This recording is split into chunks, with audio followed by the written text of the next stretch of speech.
उसने कहा बोझ से दबे हुए लोगों मेरे पास आओ, मैं तुम्हें आराम दूंगा।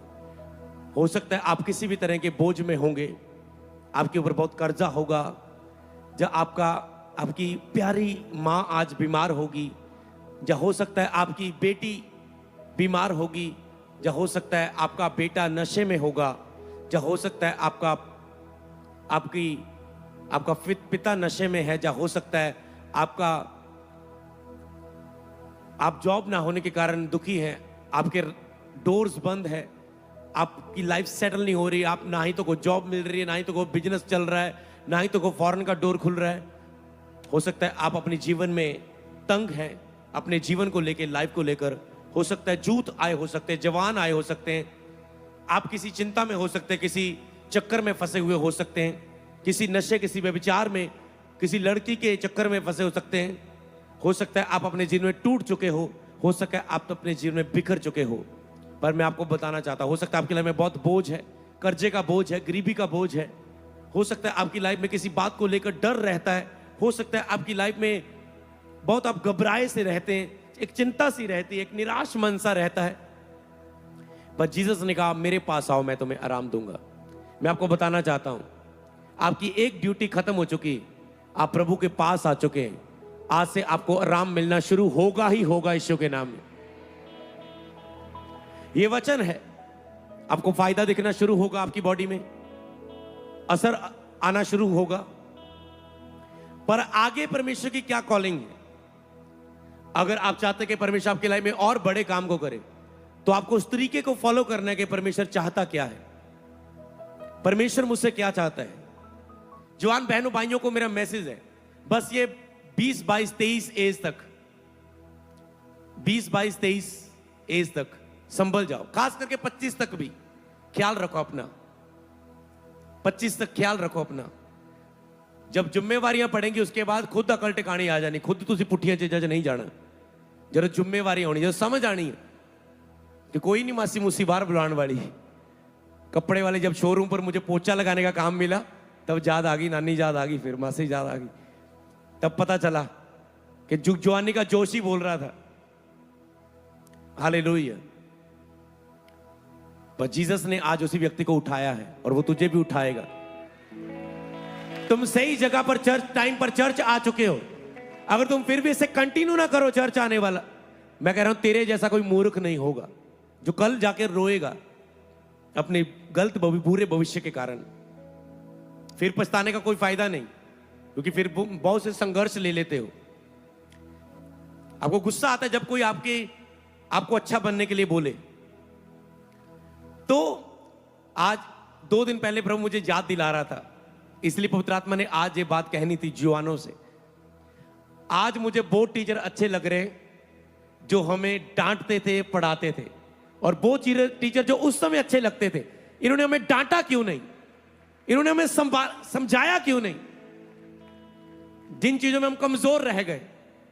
हालेलुया। हिंदी की टीचर डांटती थी, आज थोड़ा सा हिंदी में प्रीच कर पा रहे हैं। हालेलुया। मैं कह रहा हूं, इसलिए कोई आपको डांटने वाले मुंह मिले, हंस के उसे ग्रहण करो अपने जीवन के लिए।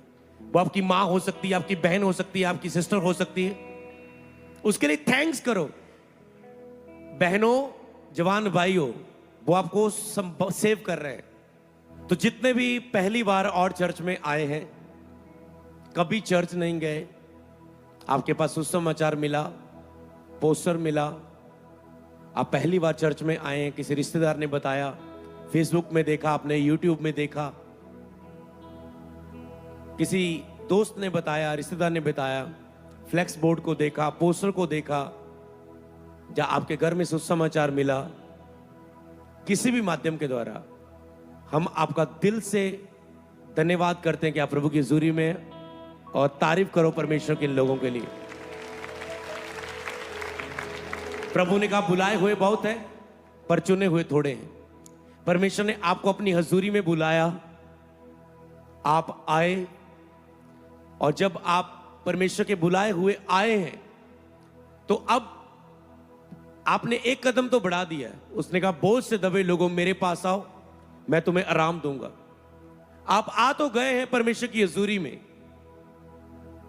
अब आपको समझना है कि परमेश्वर आपसे क्या कहना चाहता है, परमेश्वर का आत्मा आपसे क्या चाहता है, परमेश्वर आपसे क्या कहना चाहता है।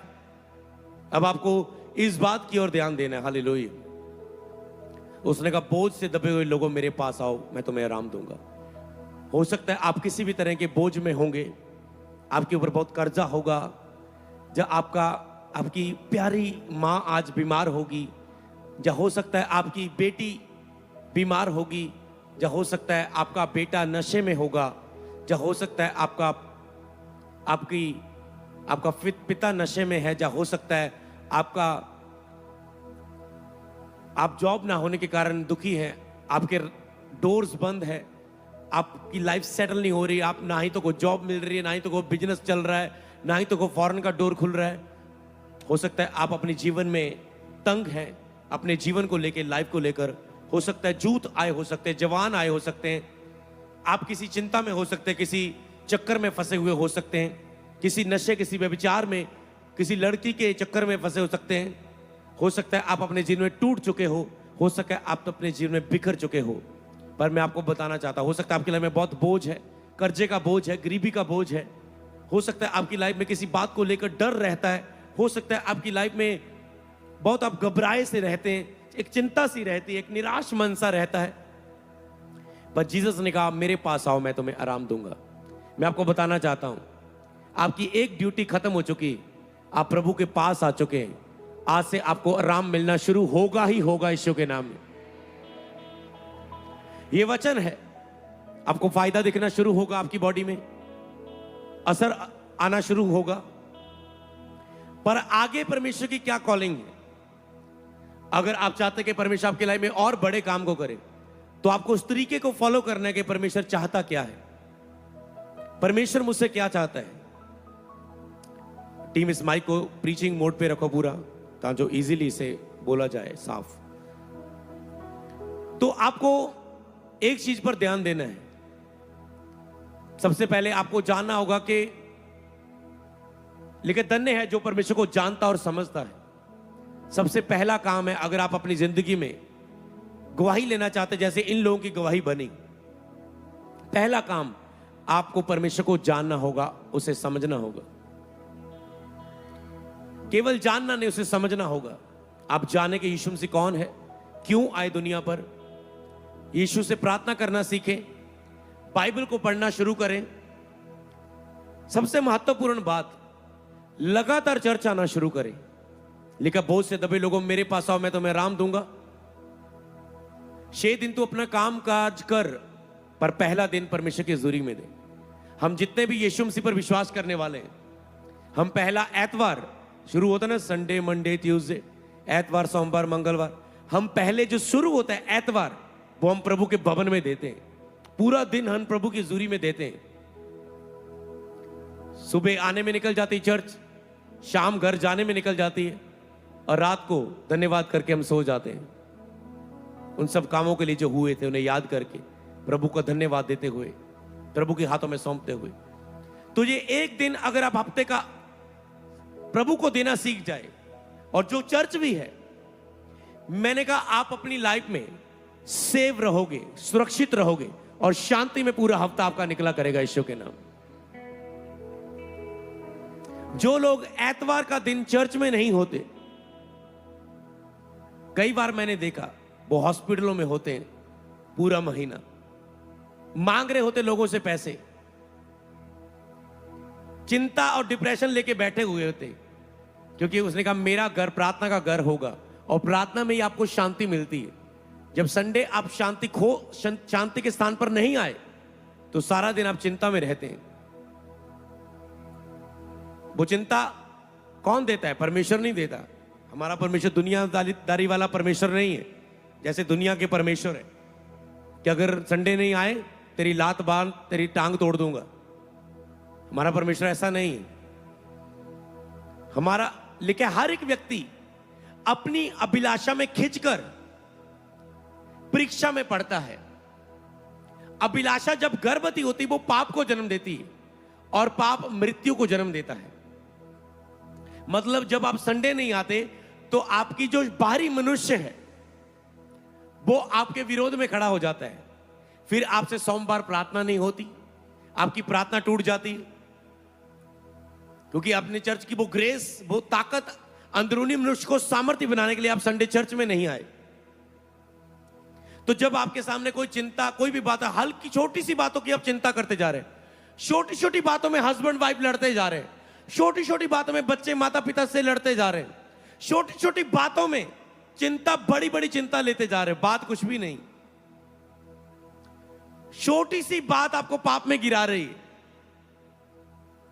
क्योंकि आपकी आत्मा, अंदरूनी मनुष्य को आपने सामर्थ्य नहीं बनाया। तो संडे जब आप चर्च में आते हैं, वचन, गवाहियां, प्रार्थना, आराधना आपके अंदरूनी मनुष्य को सामर्थ्य बनाती है।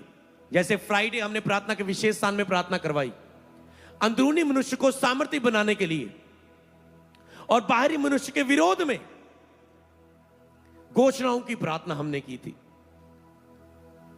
आज हमने प्रभु भोज को घोषणा की, अंदरूनी मनुष्य हमारा सामर्थ्य हो गया, हमने एक अलग ही शक्ति देखी, और हमने विश्वास की प्रार्थना होती देखी कि 1 सेकंड से भी कम समय प्रभु आपको छूने जा रहा है। हमने आधा घंटा हो सकता है प्रभु भोज के साथ वर्शिप ही की, हमने आधा घंटा केवल पवित्र आत्मा से अंदरूनी मनुष्य को भरने के लिए ही प्रार्थना की है। और जब आपकी हीलिंग के लिए प्रार्थना की, कितनी छोटी सी, यीशु के कोड़े खाने से तुम चंगे हो चुके हैं, टच, बस। और आप गवाहियां देख रहे हैं, जबरदस्त परमेश्वर के कामों को तारीफ करो, हालेलुया। आपको सीक्रेट पता चलता है कि कैसे प्रभु काम करता है, आपको फिर पता चलता है कैसे उन घोषणाओं का असर होता है। लोग सीधा जाके मांगने लग जाते हैं, मांगते मांगते मांगते मांगते एक राशन लिस्ट की तरह अपनी प्रेयर रिक्वेस्ट को लेकर जाते हैं, प्रभु ये कर दे, वो कर दे। पर मैं कहना चाहता हूं, ये बात पुरानी हो चुकी है, ये बात पुरानी हो चुकी कलीसिया में। आज की कलीसिया राशन लिस्ट कभी कोई नहीं लेके जाती। मैं सच में कहता हूं, जो आज आप जैसे अनॉइंटेड चर्च में आते हो शिक्षा पाने वाली कलीसिया में, आप राशन लिस्ट कभी लेकर नहीं जाते। आप कहते राशन लिस्ट रह जाए, पर प्रभु से प्रेम करने वाली प्रार्थना मिस नहीं होनी चाहिए, हालेलुया। स्तुति आराधना मिस नहीं होनी चाहिए। आप स्तुति आराधना धन्यवाद करके प्रार्थना का टाइम हो गया, प्रार्थना बंद कर देंगे, अपने लिए मांगना भूल जाएंगे, पर राशन लिस्ट आप कभी नहीं अपनी रखेंगे, अपनी प्रेयर लिस्ट के लिए प्रार्थना नहीं करेंगे, क्योंकि आपने सीखा है कि प्रेयर लिस्ट एंड में 1 मिनट में रख दो कि प्रभु जितनी विनती हो तू जानदा ना, 1 घंटा मैं तेनू प्यार कर रहा सी, तू जानदा ना प्रभु, मैं विश्वास करता हो गया। आप मांगते भी नहीं, आप सीधा कहते हैं विश्वास करता हूं हो गया है, हालेलुया। तो आपको शक्ति मिलती है। कभी चर्च संडे मिस ना करें। संडे, बुधवार, फ्राइडे, व्हाइट गारमेंट में सबसे मैसेज की पवित्र आत्मा ने शुरुआत की कि प्रार्थना के विशेष स्थान को ऑनलाइन जुड़ना शुरू करो। उस प्रार्थना में 3 घंटे जुड़ना शुरू करो। आज मैं आपको बताता हूं, जितना आपके लिए, अगर आपके लिए केवल एतवार जरूरी होता, मैं केवल एतवार चर्च लगाता। मुझे पता है आज के समय में आपके लिए कितना जरूरी है बुधवार की चर्च, ऑल नाइट प्रेयर, ये सब चीजें आपके लिए जरूरत है। ऑल नाइट घरों में आपको फ्राइडे आकर आपको जोड़ना। तो जितने भी नए लोग आए चर्च है, आपको हर एतवार आना आपके लिए कितना जरूरी है आप समझ पाओ। पूरा हफ्ता आपका फिर ब्लेस रहता है। एक एतवार मिस किया तो 15 दिन बाद आप चर्च में आते, मतलब महीने में 2 बार, हालेलुया। जब हम मसीह में नहीं थे, हम रोज जाते थे कुछ ना कुछ करने, रोज पूजा करने, रोज भक्ति करने, रोज कुछ ना कुछ करते थे, व्यर्थ ही करते थे, पाप में रह के करते थे। प्रभु कहता है हफ्ते का पहला दिन मुझे दो, और रोज सुबह शाम दोपहर प्रार्थना करो। तो जितने भी लोग आए, आपको हर एतवार बस लगातार आओ, लगातार 7 एतवार तो आपको आना ही आना है। अगर आप चाहते हैं प्रभु पूरा प्लान आपके लिए रचे, पूरी योजना आपके लिए में पूरी करे। कई बार आप चर्च में आते हैं, अगले एतवार आपने मिस कर दिया, प्रभु की कुछ योजना होती है, आज मैं से ये सिखाऊंगा, आज मैं अपने बारे में से ये बताऊंगा, आज मैं से ऐसे छूऊंगा, आज मैं इसकी लाइफ में ये अद्भुत काम करूंगा। पर उस दिन आप चर्च में नहीं होते और हम मिस करते हैं पवित्र आत्मा के उस काम को, योजना को। तो दूसरा काम, आपको बाइबल पढ़नी है घर में। और मैं आपको बताता हूं, बाइबल में लिखा है वो हमारे अपराधों के कारण घायल किया गया, हमारे अधर्म के कामों के कारण कुचला गया, हमारी ही शांति के लिए उस पर ताड़ना पड़े कि उसके कोड़े खाने से हम चंगे हो जाए। मतलब प्रभु यीशु ने जो कुछ भी किया वो हमारे लिए किया। यीशु मसीह इतना भला है, इतना प्रेम करता है मनुष्य से। आप बस जब लगातार बाइबल पढ़ोगे, प्रेयर करोगे, चर्च आओगे, आप समझ जाओगे। भीड़ उसके पास आई, बीमार लोग, लेकिन उसने उन पर तरस खाके उन्हें चंगा किया, और वो तुझ पर भी तरस खाके चंगा करेगा यीशु के नाम। लिखा है पापियों को लोग मारते थे। उस समय अगर कोई पाप में पकड़ा जाए, पत्थर मार मार के उसे भगाते थे, मारते थे उसे। एक औरत से पाप हुआ, उसके लिए पथराव करने के लिए उसे आज्ञा थी कि उसे पथराव करके मार दिया जाए, और सब उसे पथराव करने के लिए मारने लगे। अचानक से वो यीशु मसीह के पास पहुंच गई और यीशु के पैरों में गिरती है। और यीशु मसीह ने जब आज्ञा दी, यीशु मसीह ने ऐसा वचन बोला कि सबकी बोलती बंद होगी। यीशु मसीह ने कहा, ओके, तुम सब पत्थर मारना। अगर व्यवस्था में यही लिखा है, अगर कोई पाप में हो, पापी हो, उसे मारो। पापी हो तो उसे क्या है, मारो। पर पहला पत्थर वो मारे जिसने कभी पाप नहीं किया। सबने पत्थर उठाया और सबको अपने अपने पाप याद आ गए। मैं अपनी पत्नी के अलावा किसी और रिलेशनशिप में हूं, मैं चुंगी लेता हूं, मैं लोगों को सस्ती चीज महंगे में बेचता हूं, मैं झूठ बोल रहा हूं अपने पिता से, मैं ये चोरी करता हूं, मैंने इस व्यक्ति से नफरत करता हूं। सबके पाप उन्हें दिखने लगे।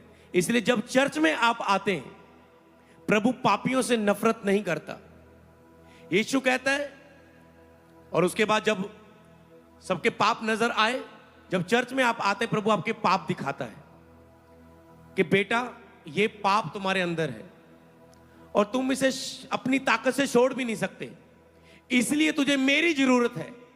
जब तुम मुझे अपने जीवन में पहन लोगे, ग्रहण करोगे, तो मैं तो आया ही पापियों के लिए हूं, मैं तो आया ही दुखी बीमारों के लिए हूं। जब तुम मुझे ग्रहण करोगे तो मैं तुझे शक्ति दूंगा इस पाप पर जीत हासिल करने की। और फिर जब पाप वो आपकी जिंदगी में चला जाएगा, आपका सबसे बड़ा प्रेयर पॉइंट आपका वो नहीं है जो आप लिखते हो, आपका सबसे बड़ा प्रेयर पॉइंट आपकी कमजोरी है। आप नशा करते हो सकते, व्यभिचार में हो सकते, गलत मूवी देखते हो सकते, जेलसी हो सकती है, नशा हो सकता है, झूठ हो सकता है, चोरी हो सकती है। जो आपकी कमजोरी, जिसे आप छोड़ नहीं पा रहे, बुरी एडिक्शन, बाहरी मनुष्यत्व की गंदी बुरी अभिलाषा। और ये शैतान नहीं करवाता, ये आप खुद करते हो। ये शैतान नहीं करवाता, आप खुद करते हो। और ये पाप मनुष्य के अंदर है, उस पाप का असर है। पौलुस कहता है, अगर जो मैं नहीं करना चाहता मुझसे होता है, तो इसका मतलब जो पाप है, उसने शैतान नहीं बोला, उसका इसका मतलब जो पाप, हम पाप में पैदा हुए सब जन। पहले मां बाप ने, औरत और मर्द ने, आदम हवा ने, जब परमेश्वर ने पहले बंदे को, पहली औरत को बनाया था, उन्होंने प्रभु की आज्ञा को तोड़ा, फल खाया, उन्होंने पाप किया। तो वो पाप, जितने भी बंदे, औरत, बच्चे आगे जन्मे, वो पाप में पैदा हुए।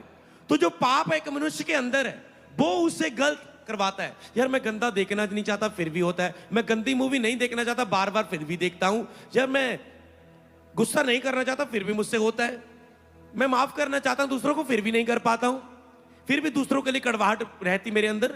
मैं चोरी नहीं करना चाहता, फिर भी मुझसे हो जाती है। अंदर से, जो अंदर आपके अंगों में पाप की व्यवस्था है, वो करवाती। और बाइबल में लिखा है, तुमने उस पर जय पाई है। पाप तुम पर प्रभुता ना करने पाएगा जब प्रभु को तूने अपना पूरा जीवन समर्पित कर दिया प्रार्थना फास्टिंग में। हालेलुया। जब आप पर पाप प्रभुता नहीं कर पाएगा तो बीमारियां भी आप पर नहीं खड़ी रह पाएंगी।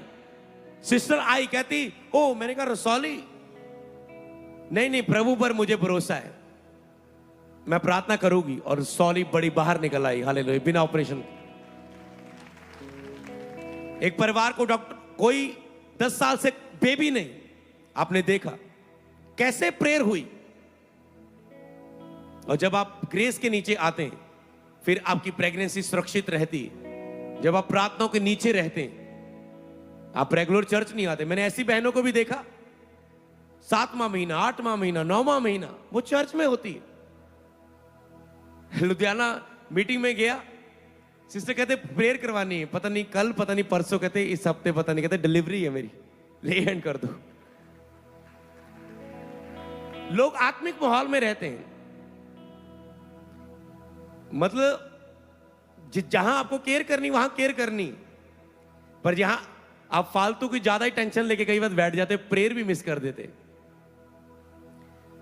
तो मैं आपको बताऊं, ये जीसस का स्वभाव है। वो पाप आपके ऊपर असर है, वो आप में ताकत नहीं, आप पाप को छोड़े। लोग पापियों का, नशा करने वालों का, व्यभिचारी बंदे का खर्चा बंद कर देते हैं, घर से निकाल देते हैं। एक न्यूज देखी मैंने, और एक बाप की बेटी थी, तो वो बार बार बेटी लड़कों के साथ गलत रिलेशन में थी, मान लो, बार बार उसका बाप समझाता रहा, बेटा ना कर, मेरी इज्जत का सवाल है, सारे लोग मेरी बेइज्जती करते हैं, दुकान में, कॉम, जॉब में, जहां मैं जाता हूं, तेरे कामों की चर्चा। बार बार समझाता रहा अपनी बेटी को, समझाता रहा, दुखी होता रहा। कहता कोई प्यार दी, हमने हद छोड़ दी थी, कितना प्यार तुझे हम करते, क्यों नहीं ये लड़कों के गंदे कमों से बाहर आती। मैं आपको बताऊं, लोग फंसे हैं आज, लोग नहीं चाहते, उनको नहीं पता। जवानी के अभिलाषाओं से लिखा भाग, पर वो कैसे भागे? उनके साथ जीसस नहीं है, शांति का राजकुमार नहीं है, छुटकारा देने वाला प्रभु यीशु नहीं है, वो बच नहीं पा रहे, वो नहीं भाग, चाहकर भी छोड़ नहीं पा रहे उन चीजों को। और फिर परिवार सोचता, तू क्यों नहीं छोड़ रहा है? चाहे उनको पता हो मैं अपनी मम्मी से पूरा प्यार करती हूं, मैं अपने डैडी को दुखी नहीं देखना चाहती, फिर भी लोग नशा करते हैं, फिर भी लोग नशा करके उनका हस्बैंड आता है, मैं अपनी वाइफ से पूरा प्यार करता हूं, फिर भी रात को नशा करके आता है। क्योंकि खुद आप पाप की गुलामी से आजाद नहीं हो सकते। पाप का असर ही आपको बीमार करता है, गरीबी लेके आता है, पाप का असर ही आपको श्राप देता है, पाप के असर से ही दुष्ट आत्माएं, डर, जादू टूने आप पर आते हैं। पाप का असर आगे मनुष्य को पता चल जाए, कभी पाप करने के लिए वो चाहे ना। लोगों को पाप का असर पता भी है, फिर भी लोग पाप को नहीं छोड़ पाते। केवल एक ही तरीका है पाप को छोड़ने का, ओनली जीसस क्राइस्ट, प्रभु यीशु मसीह। यीशु का लहू हमें सब पापों से शुद्ध करता है, आजाद करता है। फिर आप कहते हैं मैं आजाद तेरे लहू से हुआ हूं, हालेलुया। तो लोग छोड़ना चाहते हैं। उसने कहा, एक दिन वो बच्ची से तंग आ गया कि एक दो बार तुझने समझाया। एक दिन उसने अपनी बच्ची को उसके हाथ बांधकर अपनी पत्नी के साथ जाकर नहर में फेंक दिया, मार दिया, वीडियो बनाकर, और बाद में पुलिस ने उस बंदे को पकड़ लिया। अपने ही बाप ने अपनी बेटी को पकड़कर हाथ बांध करके, हाथ बांधते नहर में तो बाहर नहीं आ सकती, मान लो, नहर में फेंक दिया। क्या कर रही दुनिया देखो। लोगों की शादी की अभिलाषाएं इतनी। आपने होशियारपुर की न्यूज सुनी थी, होशियारपुर साइड की थी शायद, एक व्यक्ति ने एक छोटे बच्चे के साथ गलत काम किया और उसे मार दिया, बुरी मौत मार दिया। छोटे बच्चे 2-3 साल, पता नहीं कितने साल का होगा वो, 2-3-4 साल, 4 साल, 3 साल। हालेलुया। लोग अपनी अभिलाषाओं पर कंट्रोल नहीं कर पा रहे। उन्हें पता है पकड़े जाएंगे, फिर भी लोग करते हैं। लोग रेप करते हैं, उन्हें पता पकड़ लेगी पुलिस, फिर भी लोग नहीं रुक पाते। आपने कितनी घटनाएं देखी, क्यों? क्योंकि पाप का असर आज जो पवित्र आत्मा सिखा रहा है ये बहुत बड़ा है। आप चाह के भी इसे ना नहीं कर पाते। सोचो अगर आज आपको ऐसा रास्ता मिल रहा है, यीशु मसीह, जो आपको इस पाप से आजाद कर सकता है, फिर भी आपकी आंखें ना खुले, फिर भी आप चर्च आना लगातार शुरू ना करें, फिर भी आप पवित्र वचन पढ़ना शुरू ना करें, तो आपके जैसा मूर्ख और कोई नहीं होगा।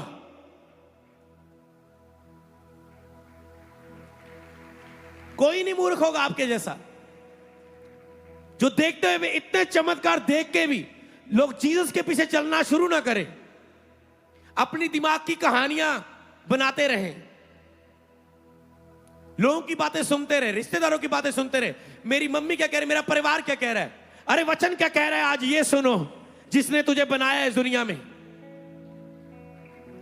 वचन क्या कह रहा है। सबसे पहली आज्ञा परमेश्वर की आज्ञा है, फिर माता पिता की आज्ञा है। लिखा अपनी माता पिता का आदर कर, पर अगर वही माता पिता बोले परमेश्वर को छोड़ दे, तो लिखा है सबसे पहले तू अपने प्रभु परमेश्वर को अपना प्रभु जानकर ग्रहण कर, उसका आदर कर। हालेलुया। पहले उसकी बात को मान।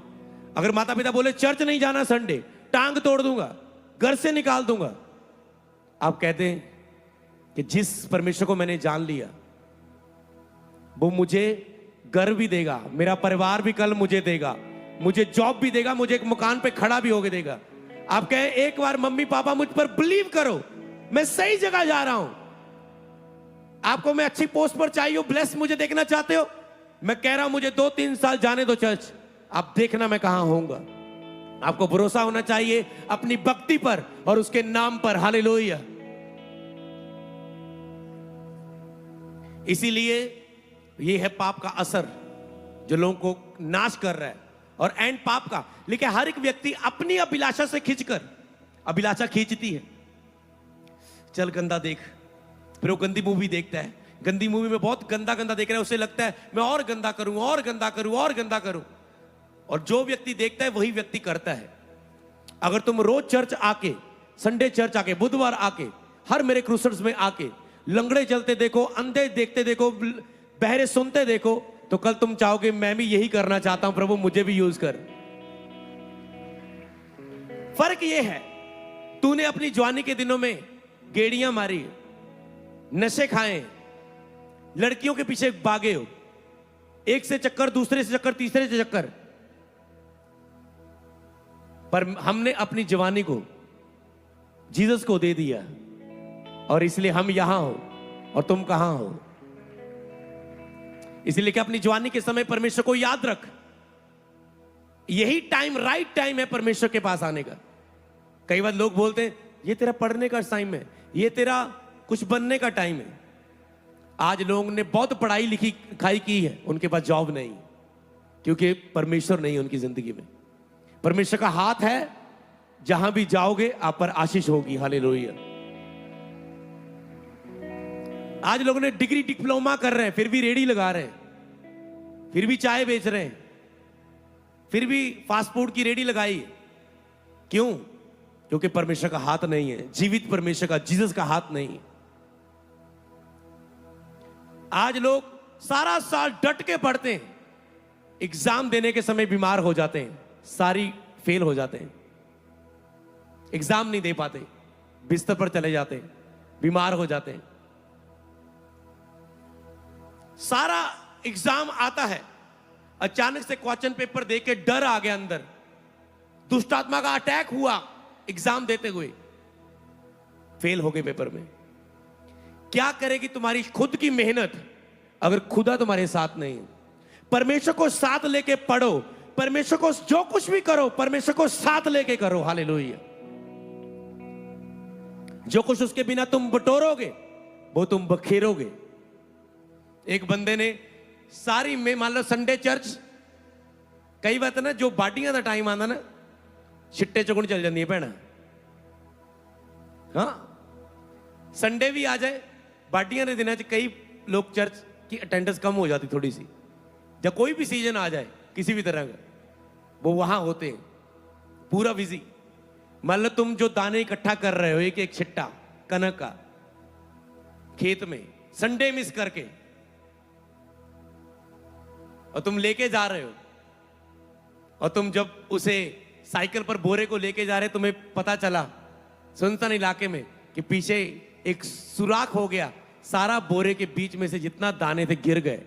प्रभु ने ऐसा ही कुछ कहा कि जो कुछ तुम मेरे बिना बटोरते हो वो तुम बखेरते हो, और बाद में तुम जाके रोते हो, ओ मैंने सारा अनाज खो दिया। खाली बोरी घर में लेके आए, क्योंकि सुनसान पीछे को बताने वाला नहीं था कि तेरा अनाज गिर रहा है।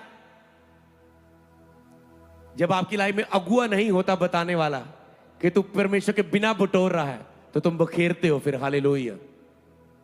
जिसके मार्ग में अगुआ नहीं है, परमेश्वर नहीं है, वो मार्ग में असफलता देखता है। यीशु ने कहा तंग मार्ग को चुनो, क्योंकि खुला है वो मार्ग वो जो नाश को जाता है। आप खुले मार्गों में पहले चल रहे थे।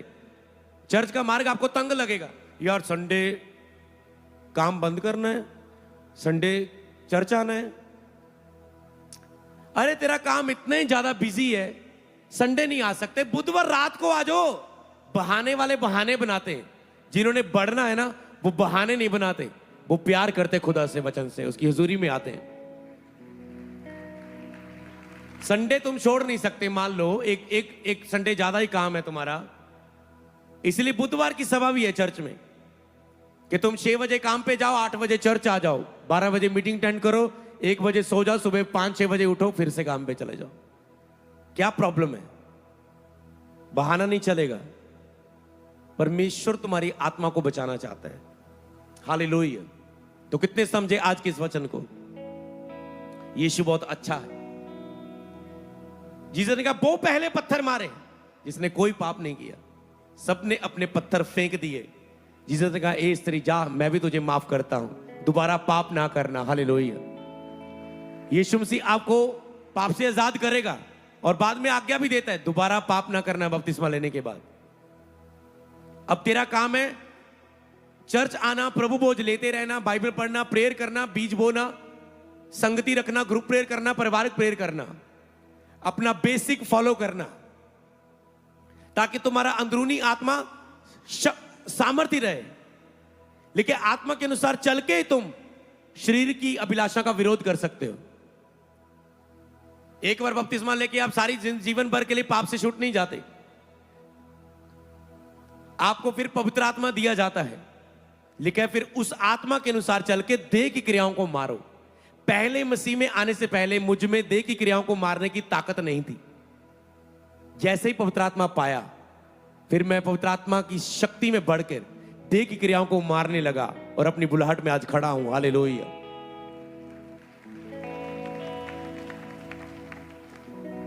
जे कपड़े वाले शोरूम में पोछा लाने वाले व्यक्ति को अपने कपड़ों के बिजनेस के साथ, शोरूम के साथ प्रभु ने ब्लेस किया। ये व्यक्ति जिसे आप देख रहे हो पहले ऐसा नहीं था। हमारी सारी जमीनें बिक गई थी। ये सारी जितनी प्लॉट्स आप देख रहे हो मेरे पिताजी ने शराब पी पी के बेच दिए। एंड में घर भी बेचने वाले थे। वो तो मामा जी ने, कुछ रिश्तेदारों ने मिलके, ताई जी ने मिलके समझाकर बचा लिया। घर भी बिकने वाला था, क्योंकि नशे में कंट्रोल नहीं था अपने उनको उस नशे पे, सब कुछ बिकने वाला था। पर जितने उन्होंने अपने फर्ज पूरे किए, 6 बहनें थी मेरी, 6 बहनों की मैरिज भी करवाई है। केवल नशा नहीं किया उन्होंने। हालेलुया। जितनी भी उनकी क्षमता थी उन्होंने किया। मेरी लाइफ में कभी कोई गति नहीं होने दी। स्कूल टाइम में कोई भी दुकानें होती थी, उधार चलता था कि मतलब मैं जितना मर्जी खाने को लूं।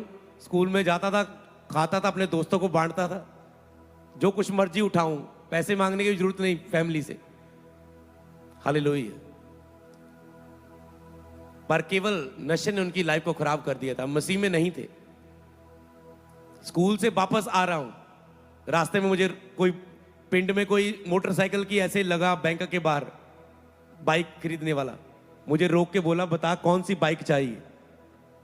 अभी मैं केवल सोचो 10वीं क्लास में हूं। हालेलुया। और मेरे पास बाइक है। हालेलुया। पर मैं आपको बताऊं, जिंदगी ने मोड़ लिया, सब कुछ खत्म हो गया परिवार का। मुझे लगता था परिवार का पैसा है, मेरी मासी बाहर, मेरी पुआ बाहर, मेरी ये बाहर, मेरा वो। स्कूल में बोलता मैं भी बाहर ही जाना, हम नहीं पढ़ाई करते। एक कॉपी ऐसे लेकर 5 रुपए की आती थी वो एक कॉपी, उसके पन्ने भी 10-15 होते थे। मतलब जितनी छोटी से छोटी, हमें लगता है जितनी छोटी कॉपी है उतनी टॉर है, वो जेब में आती थी, ऐसे डाल के जाते थे। सबसे छोटी 20 पन्ने वाली 5 रुपए की कॉपी, आज भी पता नहीं मिलती होगी कि नहीं। तो पढ़ाई छोड़ दी, बुरी संगत ने मेरे अच्छे चरित्र को बिगाड़ दिया। ये स्पेशल मैसेज मेरा जवानों के लिए। बुरी संगत अच्छे चरित्र को बिगाड़ देती है। मैं 7 क्लास तक पहले नंबर पर आया स्कूल में। 8वीं क्लास में मेरी संगत ने मेरे धीरे धीरे मुझे कम करना शुरू किया। 8वीं में 100 बंदे में 12 जने पास हुए, 12 में एक मैं था, चलो निकल गया। और सुनो, 9वीं उसके बाद बुरी संगत, जवानी के टाइम ने, जवानी के समय हमें जैसा नशा करने वाला सोचता ना, मेरे वर्गा कोई नहीं है, मेरे वर्गा अमीर नहीं, मेरे वर्गा ब्लेस बंदा, वो नशा उसे इतना घमंडी बना देता है। ऐसे जवान है, उनको लगता है जो हम कर रहे हैं वो सही है। मेरी सिस्टर मूर्ख है, मेरी फैमिली मूर्ख है, मेरे टीचर मूर्ख है, जो कहते हैं पढ़ लो बच्चों, पढ़ लो, कुछ बन जाओगे। आज मैं, जिन टीचरों ने हम पर कान नहीं, कुछ बोला नहीं, जो टीचर डांटते नहीं थे, वो उस समय हमें बहुत अच्छे लगते थे। मेरी फेवरेट टीचर, ये कुछ नहीं कहती, हम जैसे ही मर्जी गेम खेलते रहे, चलो 20 लब्बड़ खेलन रहे हैं, चलो ये खेलते, चाहे वो खेलते हैं, चलो ये खेलते वो खेलते हैं। बहुत मेरी अच्छी टीचर, जो मारता था मैथ का टीचर, डर के मारे हमें ट्यूशन रखना पड़ता था, उस पर बहुत गुस्सा आता था। ऐसा लगता था किसी दिन नहर से घेर के मार देंगे टीचर को, ऐसे गुस्सा आता था। कई बच्चे ऐसे करते हैं जूत, उन्हें गुस्सा आता था, वो गलत कदम उठाते हैं। हमारे अंदर भी ऐसे गुस्से आते थे। आपको गुस्सा आता है जब कोई आपको अच्छा बनने के लिए बोले।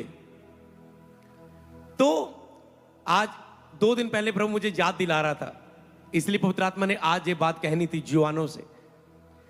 आज मुझे वो टीचर अच्छे लग रहे हैं जो हमें डांटते थे, पढ़ाते थे। और वो टीचर जो उस समय अच्छे लगते थे, इन्होंने हमें डांटा क्यों नहीं, इन्होंने हमें समझाया क्यों नहीं, जिन चीजों में हम कमजोर रह गए। हालेलुया।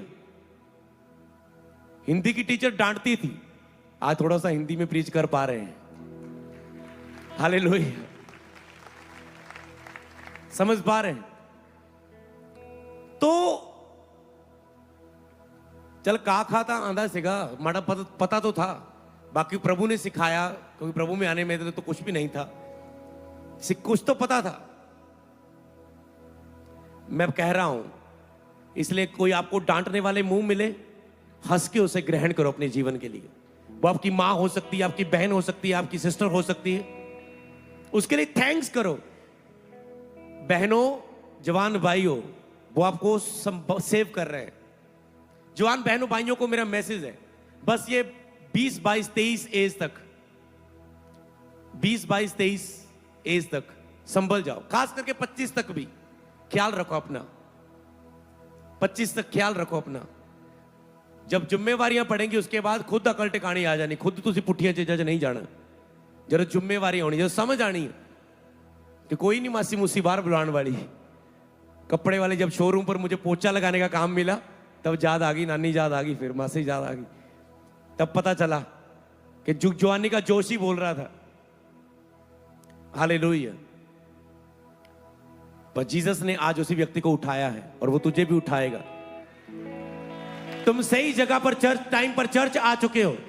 अगर तुम फिर भी इसे कंटिन्यू ना करो चर्च आने वाला, मैं कह रहा हूं तेरे जैसा कोई मूर्ख नहीं होगा जो कल जाके रोएगा अपने गलत बुरे भविष्य के कारण। फिर पछताने का कोई फायदा नहीं, क्योंकि फिर बहुत से संघर्ष ले लेते हो। कई लोग मसीह में आने से पहले अगर 5 लाख का कर्जा लिया है तो मसीह में तो आगे हो, पर वो पुराना कर्जे से निपटारा करना पड़ेगा। पहले उससे बाहर आओगे, फिर आशीष में चलोगे। इसलिए पुराने संघर्ष तुझे फॉलो करते हैं, पुरानी गलतियां आगे जाके तुझे अफेक्ट करती है। इसलिए जवानों, आज वो लड़का, फादर तंग आ गया था अपनी लड़की से, नहर में फेंक दिया उसने बांध कर। गुस्सा, लोगों का गुस्सा कंट्रोल नहीं। काश तेरे जैसा, मेरे जैसा कोई उस फादर के पास, उस बेटी के पास जाता। चर्च आजा बेटी, आज वो फादर भी जेल में ना होता और वो बेटी भी मौत के मुंह में ना होती। हालेलुया। जाओ और सुसमाचार प्रचार करो जवानों को।